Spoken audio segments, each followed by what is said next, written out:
नमस्कार दोस्तों, एवरीथिंग अभिषेक YouTube channel पे मैं अभिषेक आप सभी का स्वागत करता हूँ।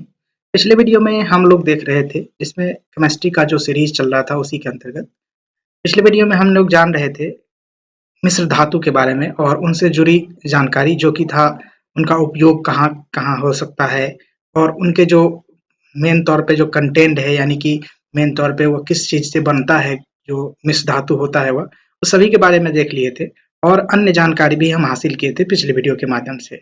अगर आप पिछला वीडियो नहीं देख पाए हैं तो प्लीज इस वीडियो के डिस्क्रिप्शन में जाइए, वहां आपको वीडियो का लिंक मिलेगा, वहां से जाकर के आप आसानी से देख सकते हैं। आज हम इस वीडियो में और नए जानकारी के साथ आए हैं जिसमें आपको और अन्य तत्वों और अन्य मेटल, अन्य जो केमिस्ट्री के तथ्य हैं, जो रसायन विज्ञान के जो तथ्य हैं जो कि आए दिन जनरल कॉम्पिटिटिव एग्जामिनेशन के लिए बेहद ही महत्वपूर्ण होते हैं, उन सभी को लेकर के आया हूँ और इसमें और अच्छे अच्छे कंटेंट आपको देखने को मिलेंगे। यह जो बेस्ड होता है यह वीडियो दृष्टि का जो बुक होता है जनरल साइंस उसी पे बेस्ड होता है। इसको ध्यान रखेंगे और आगे बढ़ेंगे। शुरू करेंगे वीडियो। सबसे पहले आपको स्क्रीन पे दिख रहे होंगे सिलिकॉन के बारे में।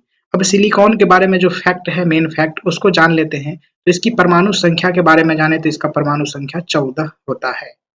प्रमुख उपयोग इसका सिलिकॉन का सबसे पहला जो उपयोग सबसे पहले समझे तो इसका उपयोग मेनली तौर पे कंप्यूटर के चिप निर्माण में किया जाता है।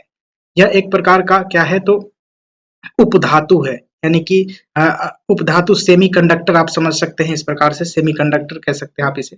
और इसका उपयोग बखूबी तौर पे कंप्यूटर के चिप निर्माण में किया जाता है और इलेक्ट्रॉनिक जितने भी सारे कंपोनेंट होते हैं उसमें अधिकतर आपको देखने को मिलेंगे सिलिकॉन का ही इस्तेमाल किया जाता है।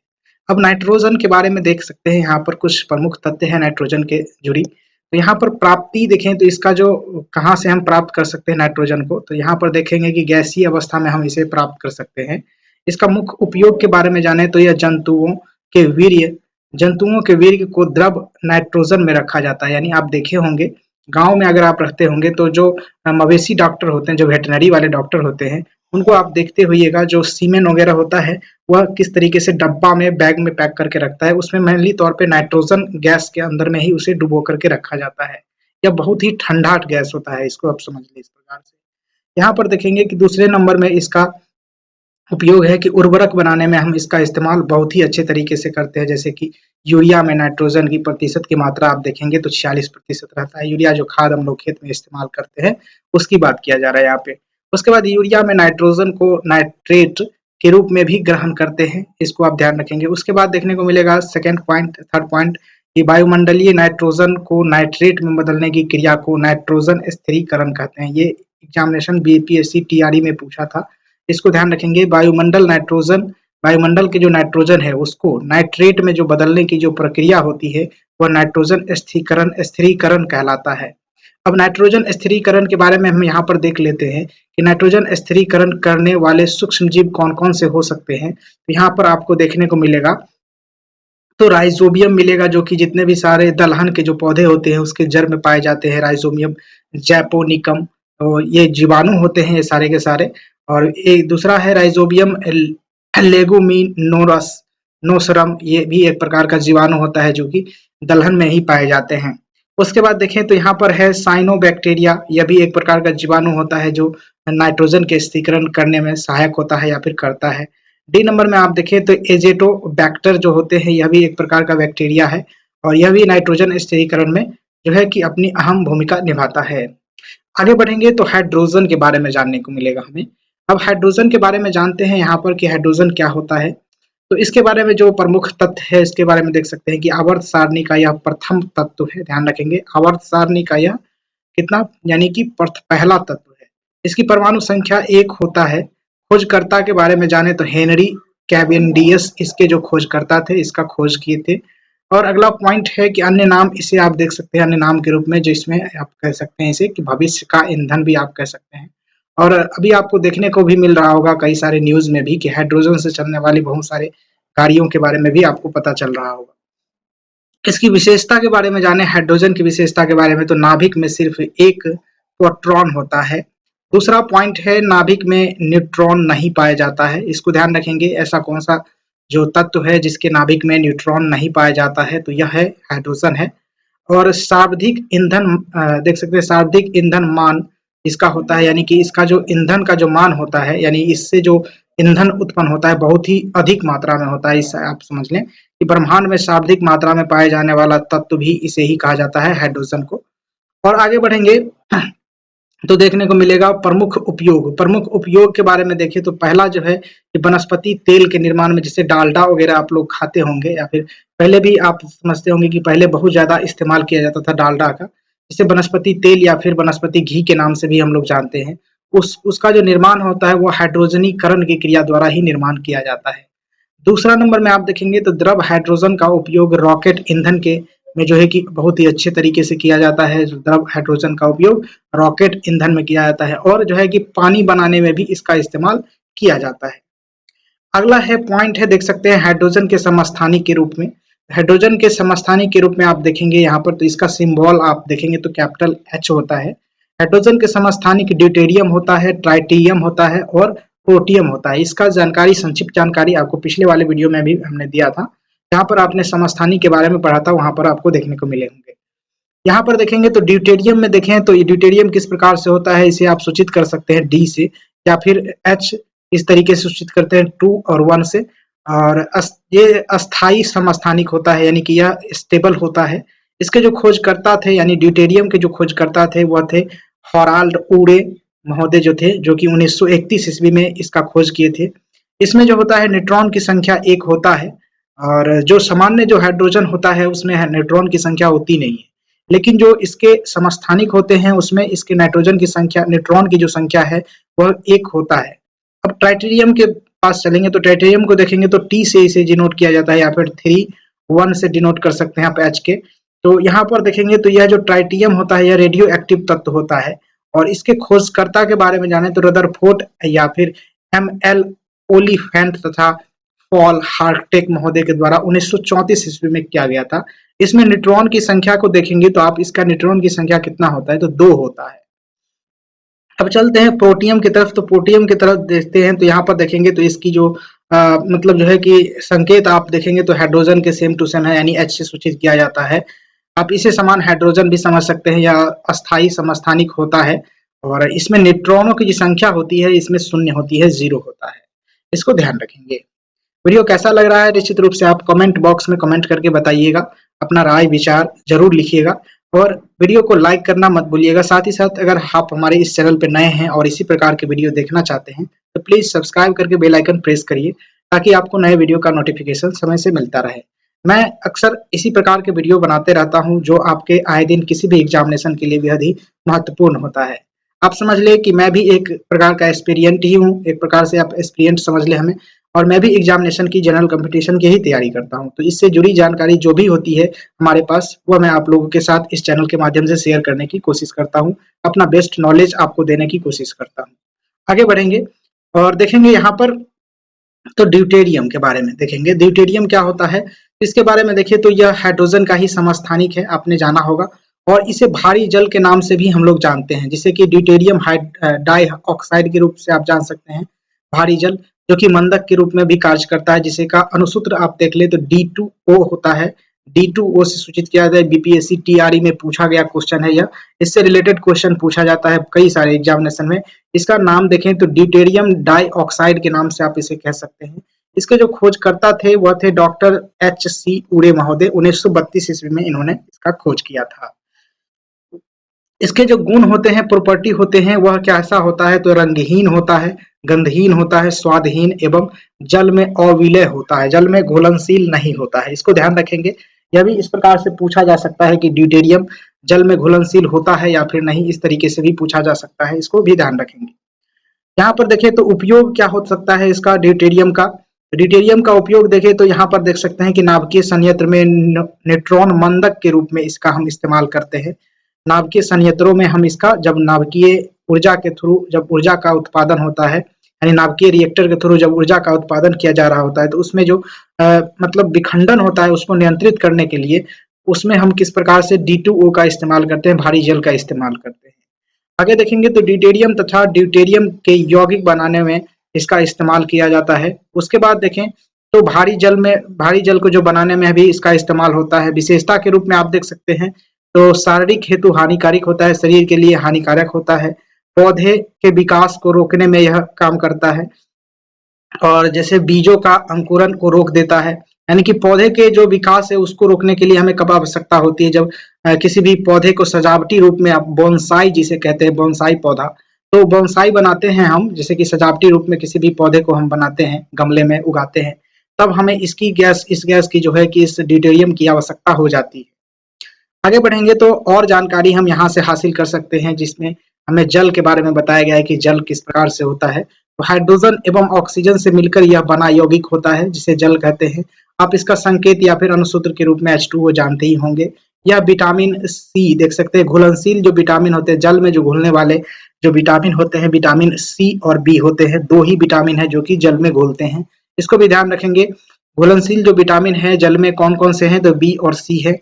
और जल में जो है H व O का जो भार होता है उसका अनुपात आप देखिए, कई बार एग्जामिनेशन में पूछा गया है, VVI एकदम VVI आप समझ लें इसको। जल में जो कि हाइड्रोजन और ऑक्सीजन का क्या अनुपात होता है, तो हाइड्रोजन 1 होता है और ऑक्सीजन जो होता है उसका 8 अणु होता है, यानी हाइड्रोजन का 1 अणु और ऑक्सीजन का 8 अणु होता है किसी भी जल में। आप ध्यान रखेंगे यह अनुपात होता है जल का। पीएच मान जल का देखें तो 7 होता है, लेकिन उदासीन प्रकृति का होता है। उसके बाद अन्य नाम के रूप में आप देख सकते हैं, प्राकृतिक विलायक के रूप में आप इसे कह सकते हैं। सर्वाधिक शुद्ध जल आप देखें तो वर्षा का जल को कहा जाता है। सर्वाधिक शुद्ध जल किसे कहा जाता है, तो वर्षा का जल को कहा जाता है। इसका हिमांक कितना होता है, तो 0 डिग्री सी या फिर 32 डिग्री फ़ारेनहाइट या फिर 273 डिग्री केल्विन आप इसको कह सकते हैं। इसका जो हिमांक होता है, यानी इस ताप पर जो है कि जल बर्फ में जम जाता है। उसके बाद क्वथनांक, इसका जो बॉइलिंग पॉइंट आप देखें तो यहाँ पर देख सकते हैं 100 डिग्री सी या फिर 212 डिग्री फ़ारेनहाइट, उसके बाद 273 केल्विन आप इसे कह सकते हैं, इसके जो क्वथनांक को। और अधिकतम आयन व न्यूनतम घनत्व आप देखेंगे इसे, तो अधिकतम आयतन आप देखेंगे तो 0 डिग्री सी पर इसका अधिकतम आयतन होता है जल का। जैसे आप देख सकते हैं कि जल को जमाते हैं आप किसी भी बर्तन में या फिर किसी भी चीज में भर करके रख दीजिए, और मतलब एक मार्क लगा के रख दीजिए, उसको आप बर्फ के रूप में जब कन्वर्ट करेंगे तो उसका आयतन जो होता है, ऊंचाई जो होता है वो बढ़ जाएगा। आपको इसको देखने को मिलेगा, प्रैक्टिकली आप देख सकते हैं। जब फ्रिज में आप जल रखेंगे ना, आधा गिलास भर के रखिएगा तो थोड़ा सा ऊपर उठ जाएगा, इसको गौर करिएगा। तो ठीक है, आगे बढ़ेंगे तो देख सकते हैं जल के प्रकार किस प्रकार से हो सकते हैं। तो जल के प्रकार आप देख सकते हैं, मृदु जल या फिर कठोर जल, दो प्रकार के आप समझ सकते हैं इसको जल के। तो यहाँ पर देखेंगे कि ऐसा जल जो कि साबुन के साथ आसानी से झाग देता है, तो यह मृदु जल कहलाता है। कठोर जल क्या होता है, तो ऐसा जल जो कि साबुन के साथ कठिनाई से झाग देता है, यानी कि झाग कम देता है, तो यहाँ पर समझेंगे कि यह कठोर जल होता है। कठोरता का कारण क्या होता है, तो इसमें घुले कैल्शियम और मैग्नीशियम के कार्बोनेट, ध्यान रखेंगे जो कठोरता जो जल होता है, कठोर जो जल होते हैं उसमें कौन से तत्व घुले होते हैं, तो कैल्शियम और मैग्नीशियम के कार्बोनेट घुले होते हैं। क्लोराइड, सल्फेट व नाइट्रेट आदि के लवण भी इसमें घुले हो सकते हैं, जिसके कारण यह कठोर रूप में जल पाए जाते हैं। आगे बढ़ेंगे तो जो की जानकारी है आप सभी के लिए बेहद ही इंपॉर्टेंट होगा, ओजोन के बारे में देखेंगे। ओजोन क्या होता है, ओजोन का रूप देखें तो ऑक्सीजन का ही एक प्रकार से अपरूप आप समझ सकते हैं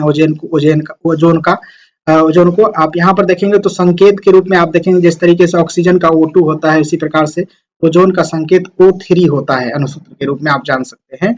और वायुमंडल में देखें तो वायुमंडल में समताप मंडल में यह बिंदावान होता है, यानी कि समताप मंडल में कौन से जो है कि ओजोन गैस जो है या फिर ओजोन परत आप देख सकते हैं समताप मंडल के आसपास या समताप मंडल में विद्यमान होते हैं।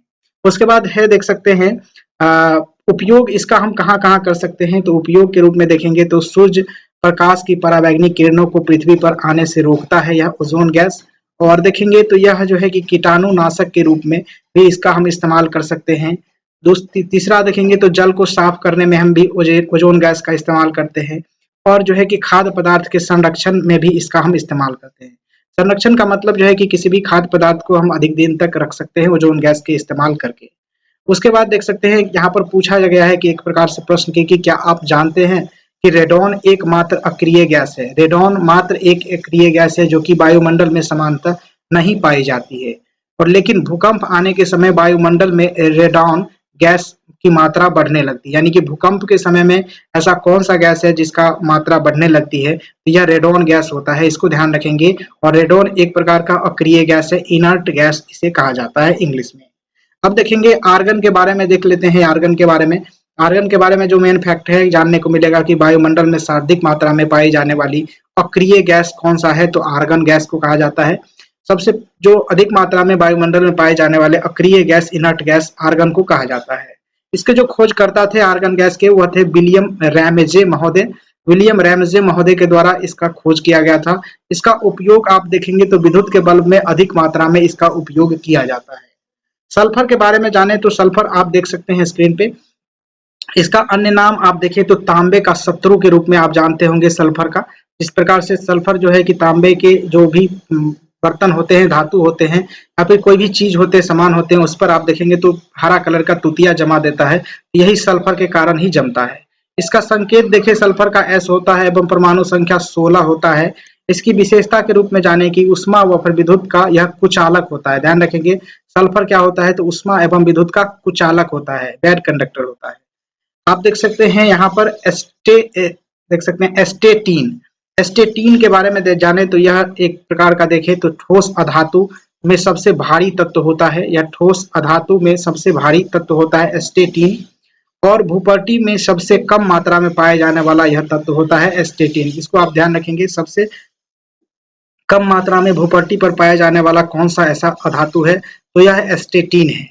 उसके बाद देखें तो एक और प्रश्न आपके सामने आता है, कहता है कि क्या आप जानते हैं कि पारा एकमात्र ऐसा धातु है जिसमें आघातवर्णता का गुण नहीं पाया जाता है। यानी कि जो धातु का गुण होता है एक कि जिसमें आघातवर्णता होता है, ऐसा पदार्थ जो कि आघातवर्णता होता है। यानी कि आप इसको आघातवर्णता इस तरीके से इससे तार बनाया जा सकता है, खींचा जा सकता है, इसको कहते हैं आघातवर्णता। तो इसमें जो एकमात्र एक ऐसा धातु है जो कि पारा कहते हैं, जिसमें कि आघातवर्णता का जो गुण है, जो कि धातु का एक इम्पोर्टेंट गुण होता है, इम्पोर्टेंट प्रॉपर्टीज होता है, इसमें नहीं पाया जाता है, क्योंकि यह द्रव अवस्था में पाया जाता है। किस लिए नहीं पाया जाता है, तो यह द्रव अवस्था में पाया जाता है। अब देखेंगे तो यहाँ पर देखने को मिलेगा ब्रोमीन। ब्रोमीन के बारे में जाने तो देख सकते हैं एकमात्र द्रव अवस्था में पाई जाने वाली अधातु होता है। ब्रोमीन एक ऐसा अधातु है, यानी कि नॉन मेटल है, जिसमें जो कि हमें द्रव अवस्था में पाया जाता है, लिक्विड फॉर्म में पाया जाता है। अब देखेंगे उपयोग इसका, क्या देखेंगे उपयोग, तो सिल्वर ब्रोमाइड के रूप में फोटोग्राफी में इसका इस्तेमाल हम लोग करते हैं। ब्रोमीन का हम कहाँ उपयोग करते हैं, तो सिल्वर ब्रोमाइड के रूप में हम फोटोग्राफी में इसका इस्तेमाल करते हैं। दूसरा आप देखेंगे तो पोटासियम ब्रोमाइड, जिसमें कि निंद्राकारक औषधि के रूप में भी हम इसका इस्तेमाल करते हैं, पोटासियम ब्रोमाइड के रूप में। अब ध्यान रखेंगे आयोडीन है, लास्ट है, तीसरा है, देख सकते हैं आयोडीन के बारे में जानेंगे। तो आयोडीन एकमात्र अधातु है जिसमें कि धात्विक चमक पाई जाती है। इसमें ध्यान रखेंगे कौन सा एक ऐसा अधातु है जिसमें कि धात्विक चमक पाई जाती है, तो वह आयोडीन है। आयोडीन के बारे में जाने तो जैविक स्रोत के बारे में देख सकते हैं, तो लिमिनेरिया नामक शैवाल से हम इसे प्राप्त कर सकते हैं। यह एक प्रकार का समुद्री जो शैवाल आप कह सकते हैं, इसे जैविक स्रोत से हम यहाँ से प्राप्त कर सकते हैं। लिमिनेरिया जो नामक शैवाल होते हैं, हम यहाँ से इसे जैविक रूप में प्राप्त कर सकते हैं। विशेषता के रूप में आप देखें तो सभी हैलोजनों में प्रबलतम ऑक्सीकारक के रूप में हम इसका इस्तेमाल करते हैं।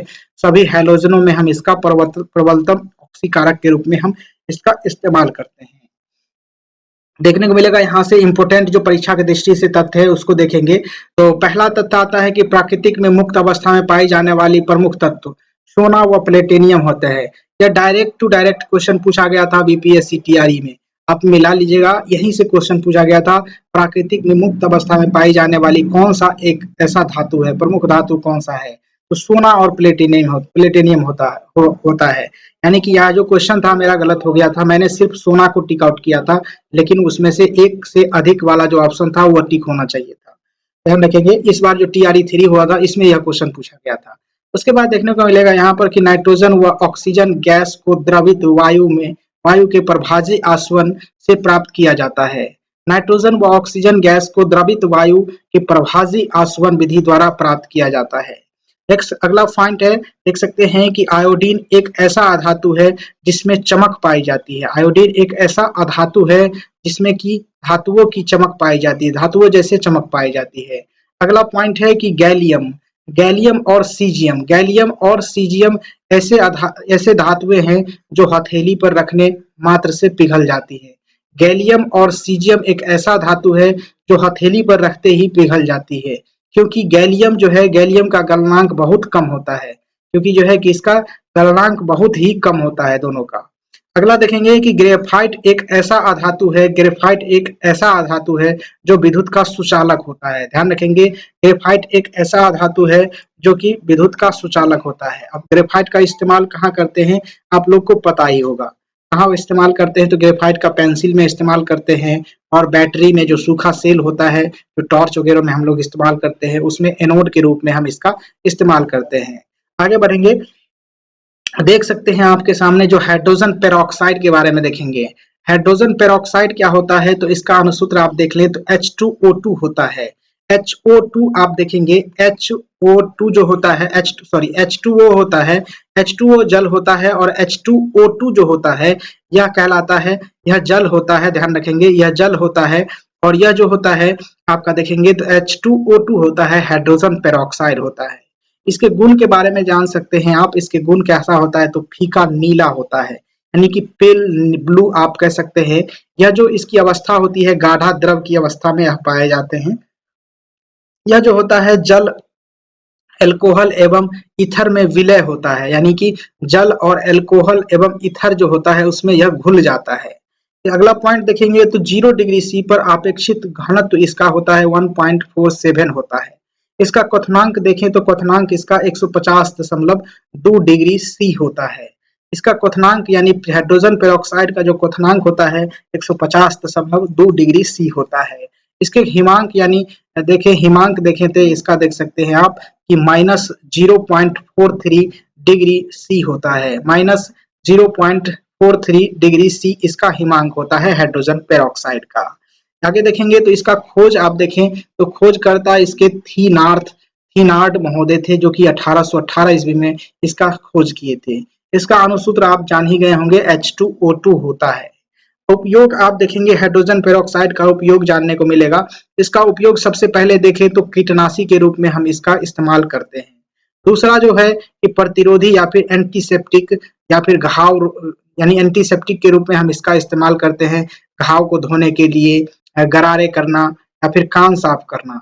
यहाँ देखेंगे तो आपको इस प्रकार से आप देख सकते हैं इसके हाइड्रोजन पेरोक्साइड को, जो लाल रंग या फिर ब्लू कलर का जो होता है, ब्लू कलर का जो आपको जैसे दांत वगैरह जो उखड़वाने जाते हैं डेंटिस्ट के पास, तो उसको जब आप देखते होंगे कि वह आपको एक तरीके का ब्लू कलर का जो देता होगा, उससे कुल्ला करने के लिए देता होगा, वह इसी का जो होता है घोल होता है। आप समझ जाएंगे इस बात को।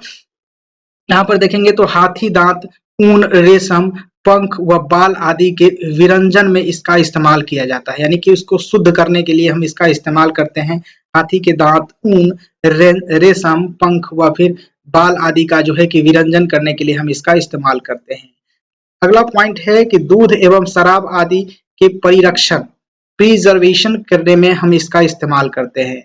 नेक्स्ट है रॉकेट, जेट, पनडुब्बियों व फिर टॉर्पीडो, रॉकेट, जेट, पनडुब्बियों व फिर टॉर्पीडो के नोदन में भी इसका इस्तेमाल हम लोग करते हैं। ईंधन एवं ईंधन के ऑक्सीकारक के रूप में भी हम इसका इस्तेमाल कर सकते हैं, H2O2 हाइड्रोजन पेरोक्साइड का। आगे बढ़ेंगे, जो कि परीक्षा की दृष्टि से और महत्वपूर्ण जो तथ्य है यहाँ से निकल के आता है, जो कहता है सबसे पहला तथ्य कि प्रयोगशाला में हाइड्रोजन यानी कि H2 का संश्लेषण होता है। जो किस तरीके से होता है तो दानेदार जिंक के तनु हाइड्रोक्लोरिक अम्ल से अभिक्रिया के द्वारा हम इसका प्रयोगशाला में हाइड्रोजन का संश्लेषण कर सकते हैं। यहाँ पर देखेंगे जो अगला परीक्षा की दृष्टि से जो इम्पोर्टेंट है, यह देख सकते हैं कि साधारण साबुन सोडियम लवण होता है। साधारण साबुन सोडियम लवण होता है। जो किस तरीके से होता है, क्या होता है सोडियम लवण, देखेंगे एस्टिएरिक अम्ल, एस्टिएरिक अम्ल जिसका अणुसूत्र आप देखेंगे तो C17H35COOH होता है इसका अणुसूत्र। एस्टिएरिक अम्ल का जो अणुसूत्र होता है C17H35COOH इसका अणुसूत्र होता है। इसको ध्यान रखेंगे। नेक्स्ट जो है फैक्ट यहाँ से देखने को मिलेगा, भार के अनुसार पानी H2O में हाइड्रोजन की प्रतिशत कितनी होती है, तो हाइड्रोजन की प्रतिशत के रूप में आप देखें तो 11.11% इसका जो होता है प्रतिशत हाइड्रोजन की किसी भी जल में भार के अनुसार आप देखते हैं तो। उसके बाद देखें यहाँ से निकल के आता है हाइड्रोजन को जलाने से क्या मिलता है, तो पानी मिलता है। हाइड्रोजन को जब आप जलाइएगा तो उसमें से पानी आपको प्राप्त हो सकते हैं। उसके बाद है न्यूक्लियर रिएक्टर में विमंदक और प्रशीतक। विमंदक या फिर प्रशीतक दोनों की तरह उपयुक्त होने वाला जो पदार्थ क्या होता है, तो भारी जल होता है, D2O को कहा जाता है। यहाँ पर देखें तो अगला पॉइंट है कि समुद्री जल को शुद्ध जल में बदलने वाली प्रक्रिया को क्या कहते हैं, तो उत्क्रम प्रसारण कहते हैं, रिवर्स ऑस्मोसिस कहते हैं। ध्यान रखेंगे, समुद्र जल को शुद्ध जल में बदलने वाली जो प्रक्रिया होती है उसको हम क्या कहते हैं, तो उत्क्रम प्रसारण कहते हैं, रिवर्स ऑस्मोसिस के नाम से हम इसे जानते हैं। अगला पॉइंट है कि वनस्पति तेलों के हाइड्रोजनीकरण के लिए उत्प्रेरक के रूप में प्रयुक्त होता है कौन सा, तो निकेल का हम इस्तेमाल करते हैं। जब हाइड्रोजन गैस को लेकर के जब हाइड्रोजनीकरण का इस्तेमाल किया जाता है वनस्पति तेल के निर्माण में, तो उस समय जो उत्प्रेरक होता है कौन सा होता है, कौन होता है उत्प्रेरक, तो वह निकेल होता है। इसको ध्यान रखेंगे, यह इंपोर्टेंट है, बेहद ही इंपोर्टेंट है। उसके बाद यहाँ पर देखने को मिलेगा आपको कि सल्फर, नाइट्रोजन, हैलोजन व फिर अक्रिय गैस के बारे में। सबसे पहले अक्रिय गैस, इसे इंग्लिश में इनर्ट गैस भी कहते हैं, इसको ध्यान रखेंगे। तो इसकी परिभाषा के रूप में आप देख सकते हैं कि ऐसी गैस जो सामान्यतः रासायनिक अभिक्रिया नहीं कर सकती है उसे हम अक्रिय गैस कहते हैं। अक्रिय गैस किसे कहते हैं, तो जो गैस जो रासायनिक अभिक्रिया नहीं कर सकती है वह अक्रिय गैस कहलाता है। इसके जो आवर्त सारणी का जो समूह संख्या देखें तो इसका 18 होता है। ध्यान रखेंगे, इसका जो आवर्त सारणी के जो समूह संख्या है इसका कितना होता है, तो 18 जो होते हैं। इसका उदाहरण के रूप में आप देखें तो कितने जो अक्रिय गैस होते हैं, तो 6 अक्रिय गैस होते हैं। पहला हीलियम होता है, दूसरा आर्गन होता है, तीसरा होता है देख सकते हैं जीनॉन, और चौथा नियॉन, क्रिप्टॉन और रेडॉन। आप इस तरीके से याद रख सकते हैं, हीलियम, नियॉन, आर्गन, क्रिप्टॉन, जेडॉन, रेनॉन, रेडॉन। इस तरीके से आप याद रख सकते हैं, helium, neon, argon, krypton, xenon, radon. इस तरीके से आप याद रख सकते हैं। यहाँ पर देखेंगे अन्य नाम के रूप में आप देखें तो उत्कृष्ट गैस या फिर नोबेल गैस के नाम से भी इनर्ट गैस को ही कहा जाता है, उत्कृष्ट गैस या फिर नोबेल गैस। दुर्लभ गैस भी इसे कहा जाता है, जिसे रेयर गैस के रूप में आप कह सकते हैं। ध्यान रखेंगे, कई बार एग्जामिनेशन में पूछा जा सकता है कि इनमें से कौन सा नोबेल गैस है, इस तरीके से पूछा जा सकता है, या फिर इनमें से कौन सा दुर्लभ गैस है। तो उस जगह पर आपको ये 6 में से किसी एक ऑप्शन दिया जाएगा, बाद बाकी अलग दे दिया जाएगा, वहां से आप इसको चेकआउट कर सकते हैं। अगला आप देख सकते हैं कि प्रमुख अक्रिय गैस के बारे में यहाँ पर देखेंगे तो हीलियम, हीलियम के बारे में जान सकते हैं यहाँ पर, जिसका अनुसूत्र आप देखेंगे या फिर संकेत आप जान सकते हैं He से सूचित किया जाता है, जिसका क्रमांक यानी परमाणु संख्या जो होता है वह 2 होता है। इसका समूह देखेंगे तो आवर्त सारणी में वह 18वें समूह में आता है, और आवर्त पीरियड यानी आवर्त के कितने आवर्त में आता है, तो यह 1 आवर्त में आता है। उसके बाद देखिए तो ब्लॉक, इसका S ब्लॉक से संबंधित होता है हीलियम का, ध्यान रखेंगे। इसके बाद इलेक्ट्रॉनिक विन्यास इसका 1s2 होता है। इसकी विशेषता के बारे में जाने तो ब्रह्मांड में हाइड्रोजन के पश्चात दूसरा सबसे ज्यादा पाए जाने वाला तत्व कहलाता है हाइड्रोजन। ब्रह्मांड में हाइड्रोजन के पश्चात, हाइड्रोजन के बाद सबसे पहले तो हाइड्रोजन है, उसके बाद दूसरे स्थान पर जो पाए जाने वाला तत्व है ब्रह्मांड में वह कौन सा है, तो हीलियम है। उसके बाद अज्वलनशील होता है, यह रंगहीन होता है, और हाइड्रोजन के बाद दूसरी सबसे हल्की गैस के रूप में भी हम इसे हीलियम को जानते हैं। इसका उपयोग कहाँ कहाँ किया जाता है, तो गुब्बारे में भरने के लिए। उसके बाद गहरे समुद्रों में गोताखोरों द्वारा वायु के स्थान पर सांस लेने के लिए इसका इस्तेमाल किया जाता है, सांस लेने के लिए इसका उपयोग किया जाता है। जिस तरीके से आप देखेंगे तो He यानी कि हीलियम और ऑक्सीजन का मिश्रण का हम इस्तेमाल करते हैं गोताखोरों के द्वारा। उसके बाद देखेंगे तो नियॉन है, दूसरा जो इनर्ट गैस है, जिसका संकेत आप देखेंगे तो Ne से सूचित किया जाता है इसे, और इसके परमाणु संख्या 10 होता है। उसके बाद समूह जो होता है इसका 18 ही होता है, और पीरियोडिक जो आवर्त श्रेणी जो होते हैं वह दूसरे आवर्त में यह आता है। इलेक्ट्रॉनिक विन्यास के रूप में आप देख सकते हैं 1s, 1s2 और 2s2 और 2p8 होता है। इसके जो विशेषता है, विशेषता के रूप में आप देखें तो यह रंगहीन, गंधहीन और स्वादहीन एवं वायु से हल्की गैस होती है, यह नियॉन। इसको ध्यान रखेंगे। इसके खोजकर्ता देखें तो सर विलियम रामसे एवं मैरिस डब्ल्यू ट्रेवर्स महोदय के द्वारा 1898 ईस्वी में इसका खोज किया गया था। प्रमुख उपयोग के बारे में देखें तो टेलीविजन व फिर प्लाज्मा ट्यूब में इसका इस्तेमाल किया जाता है। टेलीविजन को बनाने में या फिर प्लाज्मा ट्यूब को बनाने में हम इसका इस्तेमाल करते हैं नियॉन का। अगला जो है उपयोग वह है कि नियॉन लैंप में भी इसका इस्तेमाल करते हैं और एडवर्टाइजिंग साइन में भी इसका इस्तेमाल किया जाता है। एडवर्टाइजिंग जो साइन होता है उसमें भी हम इसका इस्तेमाल करते हैं। उसके बाद हाई वोल्टेज डिस्चार्ज ट्यूब जो होता है उसमें भी हम इसका इस्तेमाल करते हैं नियॉन का। आगे बढ़ेंगे तो सल्फर, सल्फर के बारे में जानेंगे। जो प्रमुख तत्व है एक प्रकार से जो वायुमंडल में या फिर हमारे भूप्रपट्टी पे, तो देखेंगे तो सल्फर के बारे में जानने को मिलेगा कि भूप्रपट्टी में इसका मात्रा को देखेंगे तो 0.03% से लेकर के 0.1% तक इसकी भूप्रपट्टी में सल्फर की मात्रा आप जान सकते हैं। सल्फर के खनिज के बारे में देखें तो सल्फर के खनिज आप देख सकते हैं, सल्फेट खनिज अलग होता है और सल्फाइड खनिज अलग होते हैं। ये दोनों से आप इस दोनों खनिज से आप सल्फर निकाल सकते हैं, इसके बारे में आप जानने को मिलेगा। जो सबसे पहले देखें तो सल्फेट खनिज, सल्फेट खनिज के बारे में देखें तो इसका होता है सबसे पहले जिप्सम होता है, उसके बाद एप्सम लवण होता है और तीसरा होता है बेराइट। ये सारे सल्फेट खनिज होते हैं। अब जिप्सम का जो होता है अनुसूत्र यह देख ले तो यह इंपॉर्टेंट है, कई बार पूछा भी जाता है कि CaSO4 2H2O इसका अनुसूत्र होता है, या पूछा जा सकता है कि इस तरीके से कि CaSO4 और 2H2O इनमें से किसका अनुसूत्र है, या फिर जिप्सम का अनुसूत्र क्या है, इस तरीके से पूछा जा सकता है। एप्सम लवण का अनुसूत्र आप देख सकते हैं MgSO4 और 7H2O। उसके बाद देखें तो बेराइट जो सल्फेट होता है, बेराइट का देखें तो बेराइट का आप देख सकते हैं तो BaSO4 के नाम से आप देख सकते हैं, BaSO4 इसका अनुसूत्र होता है। अब जाने सल्फाइड खनिज, सल्फाइड खनिज के बारे में देख सकते हैं। सबसे पहला होता है गैलेना, गैलेना आप देखें तो पीबीएस देखें तो गैलेना, गैलेना से ही आपको देखने को मिलेगा जो पारा का निष्कर्षण होता है, यानी कि जो लेड होता है पीबी सीसा जिसको कहते हैं हम लोग, उसका जो है निकालने की निष्कर्षण करने का एक तरीके से आप समझ लें, इसका अयस्क आप कह सकते हैं। तो यहाँ पर गैलेना से ही हम इसे निष्कर्षण निकाल के सीसा बनाते हैं। साथ ही साथ सल्फर भी निकाल सकते हैं हम यहाँ से, और जो लेड जो होता है सीसा का जो निष्कर्षण होता है उसमें आपको सल्फर जो है कि वह निष्कासन के रूप में मिलता ही है। यहाँ पर देखेंगे तो गैलेना का अनुसूत्र आप देखें तो पीबीएस होता है। उसके बाद यसद ब्लैड, यसद ब्लैड को आप देखें, यसद ब्लैड जो होता है वह ZnS के नाम से जानते हैं इसे। उसके बाद copper pyrite, copper pyrite CuFeS2 के इसके अनुसूत्र से आप जानते हैं इसे कॉपर पायराइट को।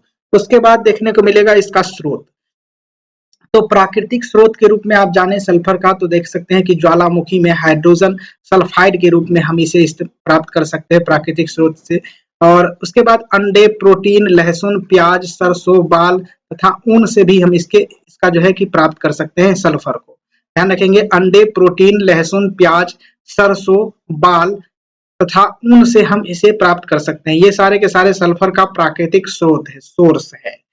अगला पॉइंट है जिसमें क्या बताया जा रहा है कि सल्फर से प्रमुख ऑक्सी अम्ल किस तरीके से बनाया जाता है, यानी सल्फर के प्रमुख ऑक्सी अम्ल कौन कौन से हो सकते हैं इसके बारे में कहा जाता है। तो देखिए कि सल्फर के प्रमुख ऑक्सी अम्ल है सल्फ्यूरस अम्ल जिसे H2SO3 कहते हैं, और देखिए तो सल्फ्यूरिक अम्ल जिसे H2SO4 कहते हैं, जो एक प्रकार से अम्लराज के रूप में भी आप लोग जानते होंगे। सल्फ्यूरिक अम्ल ये बहुत ही हाई अम्ल होता है, इस तरीके से बहुत ही खतरनाक अम्ल इसे आप कह सकते हैं, एसिड कह सकते हैं, जो कहीं पर आप डाल दीजिए ना उसको जला ही देता है।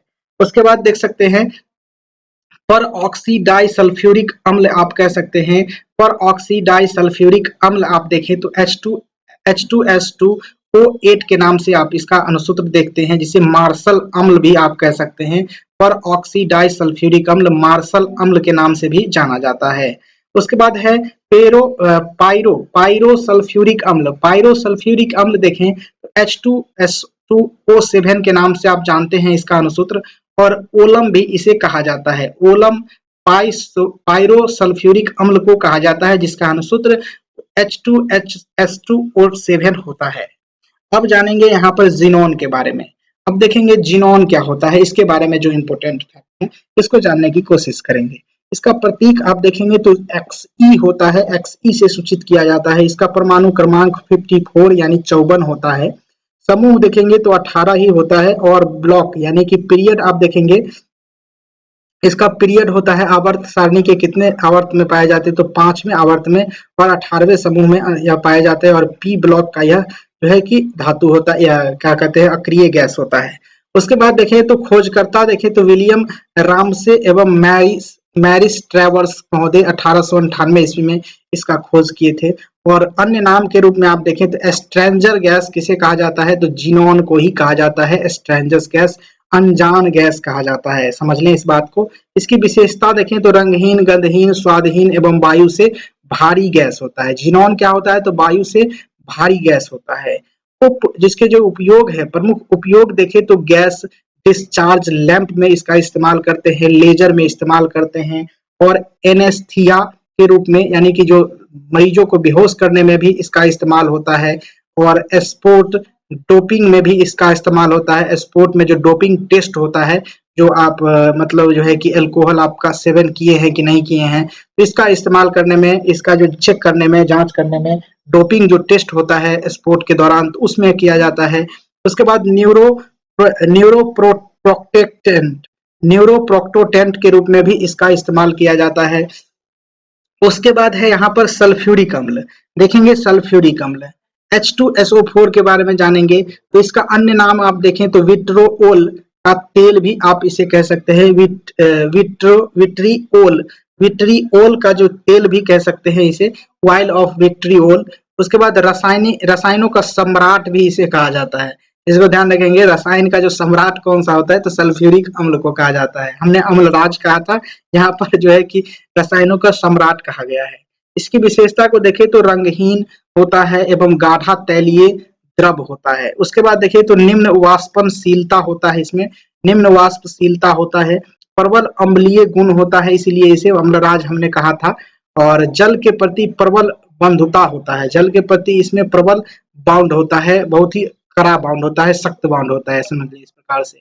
यहाँ पर प्रमुख उपयोग के रूप में आप देखें तो पेट्रोलियम के शोधन में इसका इस्तेमाल करते हैं। जैसे पेट्रोलियम जिस तरीके से खनन किया जाता है, वहां पर इसके शोधन में इसका इस्तेमाल किया जाता है।